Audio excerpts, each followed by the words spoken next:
இரவு 12:27 சென்னையின் ஓரங்கட்டப்பட்ட ஒரு பழைய மின்சார நிலையம். மழை சத்தம், தூரத்தில் இடியோசை. அர்ஜுன், முன்னாள் இராணுவ வீரன், கையில் ஒரு டைமர். 3 நிமிஷம், 2 நிமிஷம் 59 வினாடி. அவன் முகத்தில் பயமில்லை, கோபமும் இல்லை, ஒரே ஒரு தீர்மானம். இன்னும் 3 நிமிஷம்தான். அந்த நிலையத்துக்குள் நகரம் முழக்க மின்சாரம் கொடுக்கும் மெயின் லைன். அத வெடிக்க வைத்தா நகரம் இருட்டு, ஆயிரக்கணக்கான உயிர்கள் ஆபத்து. அவனுக்குத் தெரியும். 2:30. பின்னாலிருந்து குரல், அர்ஜுன், இத செய்யாத. அது இன்ஸ்பெக்டர் ரேவதி. அவன் ஒரே நேரத்தில் திரும்பவும் இல்லை. நீங்கள் லேட்டா வந்துட்டீங்க மேடம். 2 நிமிஷம்.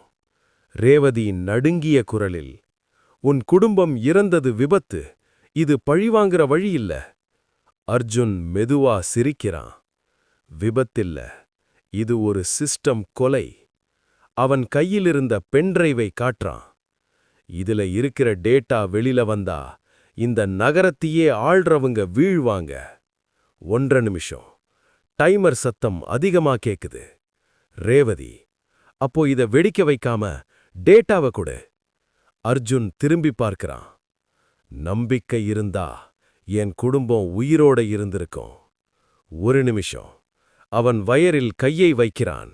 அந்த நேரம் ரேவதி துப்பாக்கியை கீழே போடுறா. நான் என் வேலை விட உன் உண்மையை தேர்வு பண்றேன். 1 வினாடி அமைதி. 30 வினாடி. அர்ஜுன் முடிவெடுக்கிறான். டைமர்ல ஒரு வயரை கட் பண்றான். 5 வினாடி, 4 வினாடி. எதுவும் நடக்கல. முழு அமைதி. அவன் மெதுவா சொல்றான், வெடிப்பு வேண்டாம், உண்மை போதும். அவன் பென்டிரைவை ரேவதி கையில் வைக்கிறான். அடுத்த நாள் காலை நகரம் வெளிச்சத்தில். டிவி செய்தி.